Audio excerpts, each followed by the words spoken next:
안녕하세요. 저는 신촌리 마을이장 박준순입니다. 지금부터 신촌리 마을 자랑을 시작을 해보겠습니다. 우리 동네 사람은요, 호박 농사를 잘 지어서 부자가 됐대요.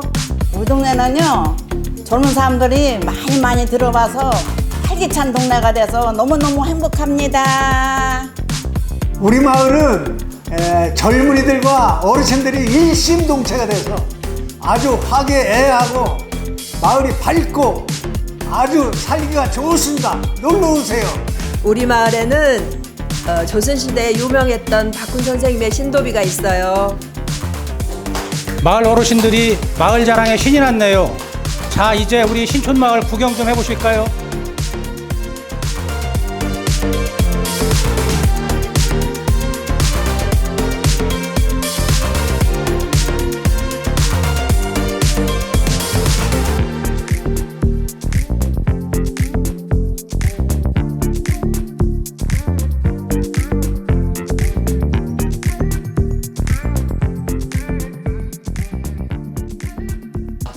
여기에 있는 서류들은 1960년대 초부터 우리 신촌리 마을의 어떠한 회의라든지 행사 이런 모든 것을 기록해서 보관하고 있는 서류들입니다.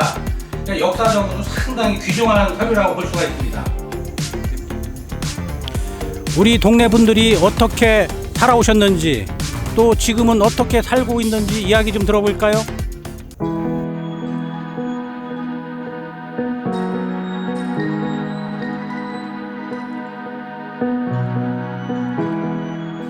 이 신도비는 충청북도 문화재 유형문화재 181호로 지정되어 있습니다. 이것이 박훈 문도공 할아버지의 신도비에 대한 설명을 여기에 자세하게 기록되어 있습니다.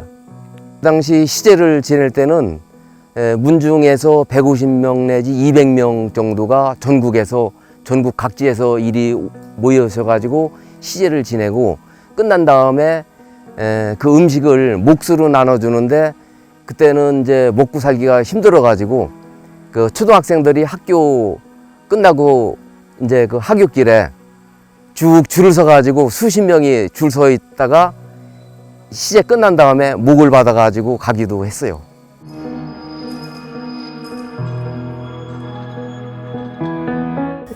네, 안녕하세요. 저는 옥산 신촌에 사는 김복순입니다. 옥산 면에서 이렇게 저를 금원식을 해줬어요. 가마를 타고 옥산 지서에서 옥산 면까지 가마를 타고 갈 적에 또 손자들이 타라고 그래가지고 손자들이 이렇게 가마를 미었습니다. 손자들이 가마를 미고 손녀딸들은 초롱불을 켜고 그래가지고 한 세상을 이렇게 살았는데 그렇게 하다가 어느 중간에 살다 보니까 이제 집을 잘 짓고 살게 됐는데 집을 짓는데 이렇게 내가 우리 집에 와서 풍물을 쳤는데 그때는 내가 장구를 잘 쳤어요. 그래서 내가 장구 친 모습도 나오고 그러다 세월이 지금 내 나이가 90을 되다 보니까는 참 세월이 너무나 아쉽기도 하고 진짜 참 그러네요. 그래가지고 지금은 어떻게 살다 보니까는 따져보니까 정손이 14명이요. 진짜 옥산면 청주시에서도 제일 많을 것 같아요.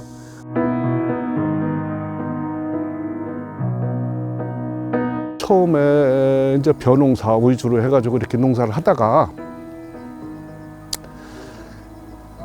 83년도인가 이때 최초로 제가 하우스를 시작을 했어요.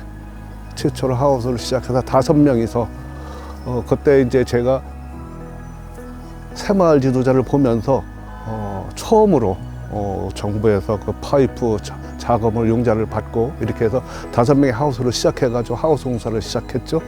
그때가 요 주위에서 오송, 옥산, 오창 이렇게 해서 최초로 하우스를 시작을 해서 하우스 공사를 짓기 시작했고 지금은 이제 조금씩 이렇게 많이 늘어서 여기가 이제 아주 생명 애호박, 생명, 토마토 이렇게 해서 생명이라는 이름을 처음 군수가 이렇게 만들어서 아주 브랜드화해서 소득이 아주 요 주위에서는 가장 많은 지역으로 이렇게 알려지고 있죠.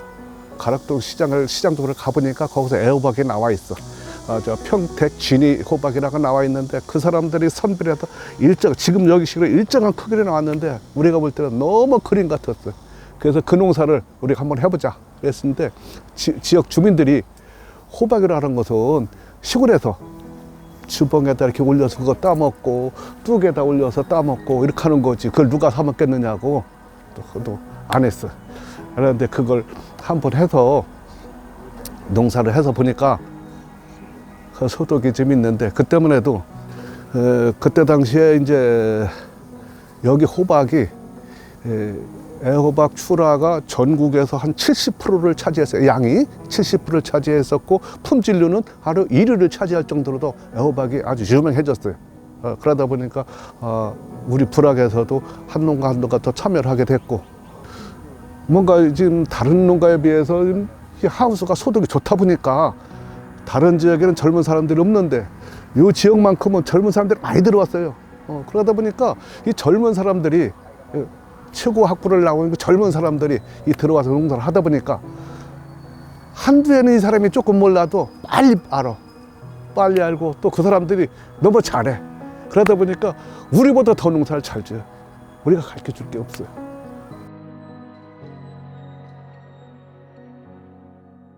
예, 우리 동네에서 쭉 내려오는 정통적인 미풍양속 중에 하나가 지댐이라고 해가지고 집을 지을 때 터를 다지는데 커다란 바위돌, 이만한 바위돌을 밧줄로 묶어가지고 장정 한 대여섯 명에서 들었다 놨다 들었다 놨면서 그 땅을 다지는 거거든요. 그러면서 앞에 선소리 매기는 사람이 오호 지댐이 오호 그러면 또 그 같이 일하는 사람들이 일행들이 또 똑같이 복창을 하는 겁니다. 오호 지댐이 오호 이런 식으로 하면은 주인은 막걸리하고 돼지고기를 갖다 놓고 좀 목마르니까 그거 한 잔 먹고 또 오호 지댐이 오호 이렇게 해서 그렇게 해서 쫙 그 넓은 털을 그 무거운 돌로다가 탁탁 다져주는 걸 가지고 지댐이라고 했는데 가장 최근에 제가 기억하는 거는 요 큰새마을 박세규 씨들 집 질 때 그때 우리가 모여가지고 그 지댐이 한 기억이 있어요. 그 다음에 비력질이라는 것은 또 우리 그 집 짓는데 그 노력이 많이 들어가거든요. 그러다 보면 동네 사람들이 하루에 하루씩 한 집에 하나씩 거의 뭐 자발적으로 해가지고 그 집에 가서 일을 그냥 무료로 다 이렇게 이제 집 짓는 일을 도와주고 그러는 걸 비력질이라고 하는데 조금 익살스럽게 얘기하면 보통 하는 예로다가 비력질에 가서 땀을 흘리면 3년을 빌어먹는다는 그런 우스갯소리도 있어요. 그렇게 놀이겸 해가지고 그 어려운 그 인력을 갖다 보충하기 위해서 그렇게 하루씩 무료로다가 그 이렇게 집 짓는 데 가서 도와주고 그렇게 해서 집을 완성하고. 아이고 또 금방 다 잊어버렸어. 내가 이 동네 태어나서 75년간 지금까지 살았는데 우리 동네에서 태어나가지고 일찍 19이 시집을 가서 가마를 우리 엄마가 우리 동네에서 처음이자 마지막으로 내가 요 5집을 건너서 여기서 저기까지 5집 지나서 시집을 갔어. 그래가지고 가마 타고 시집 간 것까지만 말을 할게요. 번호는 안 하고. 아니 그러니까 우리 아버지가 돈 없는 신랑 해서 반지도 하나 못 얻는다고 사진을 안 찍는다 그 소리요.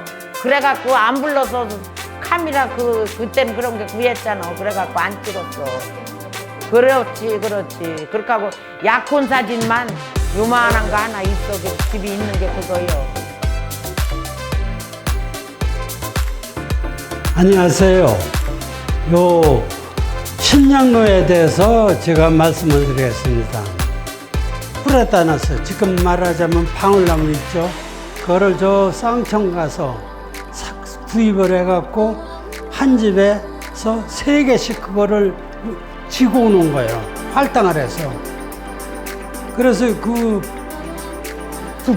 플라타나스가 이 아름드리로 컸어요. 그러니까 양장 농토에 지장이 많죠. 그늘도 막 지고.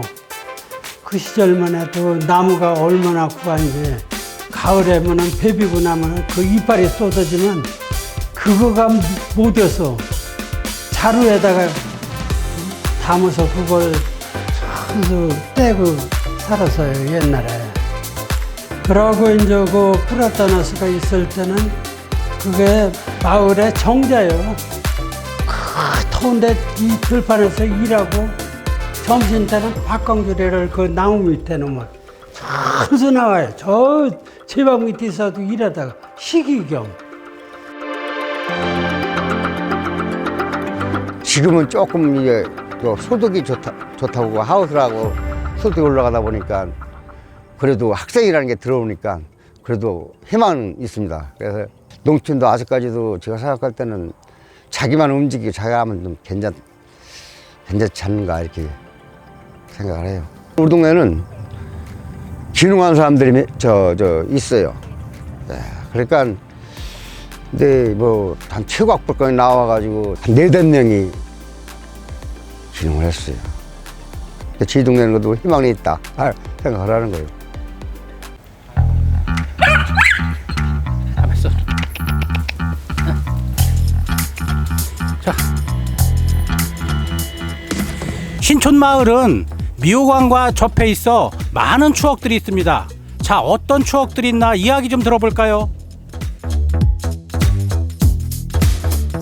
옛날에는 이 하상이 이렇게 넓지가 않고 물을 흐르는 강폭이 넓었었는데, 그리고 백사장도 넓게 있었고, 초등학교, 중학교 다닐 때 학교만 갔다 오면 집에 그 당시엔 집에 다 소를 먹였기 때문에 소를 아버지께서 소를 뜯기고 와라 그러면 학교 왔다 와서 점심 먹고 해가양 여기 머리 위에 있을 때 이제 소를 몰고 와서 이쪽에서 계속 이제 소를 뜯겼는데 각 동네 소마다 다 일리 모이기 때문에 이렇게 보면 아주 누런 소가 이렇게 뚝에 엄청 많이 나와 있었어요.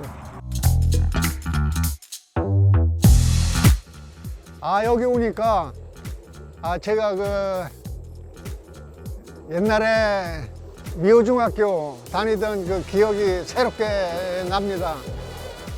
지금 이 앞에 보이는 이 길로에서 학교를 가는데 이것이 제일 학교 가는 길이 빠른 길이었습니다. 그래서 이 길을 많이 이용했는데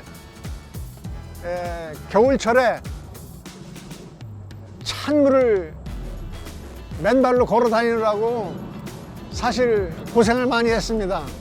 그 당시만 해도 여기가 전부 모래사장이었고 그 새 이름을 우리는 뭐 정확히 모르지만 우리는 꿀릭이라고 불렀는데 그 조그만 새가 꼭 뭐 10자매 정도 그 정도보다 조금 더 커요. 모래사장에 알을 낳고 우리가 그 옆에 가면은 굉장히 꿀룩꿀룩꿀룩 하면서 울부짖었어요. 그러면은 여기에 새알이 있겠구나 싶어가지고 우리가 한참 돌아다녀서 새알을 발견하고 그것을 또 이렇게 몰래 훔쳐먹은 그런 어린 시절 추억도 있습니다만은, 여름에는 또 비가 많이 오면은 전부 다 옷하고 양말 이런 걸 전부 벗어가지고 책가방하고 옷을 머리에 이고 그런 강을 건넌 기억이 있습니다. 근데 좀 쉬운 말로 전부 발가벗고 옷하고 책가방을 머리에 이고 건너는 거죠. 근데 미호강이 60년대에는 그 제첩이라고 하는 조개가 상당히 많았어요. 특히 신촌 앞에 그게 많이 있었는데, 그게 왜냐하면은 다른 데는 유속이 좀 빠르다 보니까 좀 그 제첩이 많이 자라질 않았는데, 신촌 앞에는 유속이 좀 잔잔하고 이래서 제첩이 많이 살았어요. 그러다 보니까 주말에는 시내에서도 뭐 아가씨들부터 아내들이 많이 모여가지고 정말 해수욕장 같고 이렇게 하는 그런 아주 그냥 풍경을 이뤘었어요 거기가. 그때는 지역 주민들도 조개를 잡아가지고 오면은 그 시절만 해도 음식이 이렇게 풍부하지 않을 때니까 그러면 그걸 집에 와가지고 국을 끓여가지고 거기에도 수제비를 넣고 그러면 그 가족들이 그날은 생일 잔치를 하는 것처럼 이렇게 음식을 먹기도 하고 그렇게 했대요. 그리고 그때에 미호강 저쪽 건너에는 잠화배를 하는 그 뽕나무 위에 이것이 많이 발달돼 있었어요. 이래가지고 그때 당시에 박 대통령 네 분이 미호강에 있는 정제에 거기를 왔다가 그 맑은 물이 흐르고 양쪽에 푸르는 초원 이걸 보고서 아 여기에 젖소 감물리면 얼마나 전국이 좋겠느냐 또 농가에 소득도 되고 이래가지고 그때 당시에 젖소가 들어와서 여기가 낙농 단지가 되면서 아쉽게도 그 미호천이 좀 오염이 되기 시작했죠. 그 다음에 추억이라는 것은 그 정자가 지금은 나무가 많이 우거져가지고 안 보이지만은 옛날에는 우뚝 서가지고 그 정자각이 사방에서 보였었어요. 그 정자각이. 그러면은 봄철에 그 철새 보러 온다든지 야기에 와가지고 풀물 치고 말이지 거기서. 그러면은 우리는 쭉 일하는데 어떤 사람들은 거기서 풀물 치고 놀으니까 어린 마음에도 크게 그렇게 부럽더라고요. 그때는 저기에 미루나무 숲이 있었지요. 그러면 거기서 철렵 패고 해가지고서 내 사진을 몇 장을 가지는 게 있어요. 철렵 패고 밥 먹는 거, 뭐 풍물 치는 거, 또 동네 아가씨들 놀러 와가지고 양산 들고 같이 사진 찍고 그런 게 있는데 그러면 찾아볼게 있냐고. 예, 감사합니다.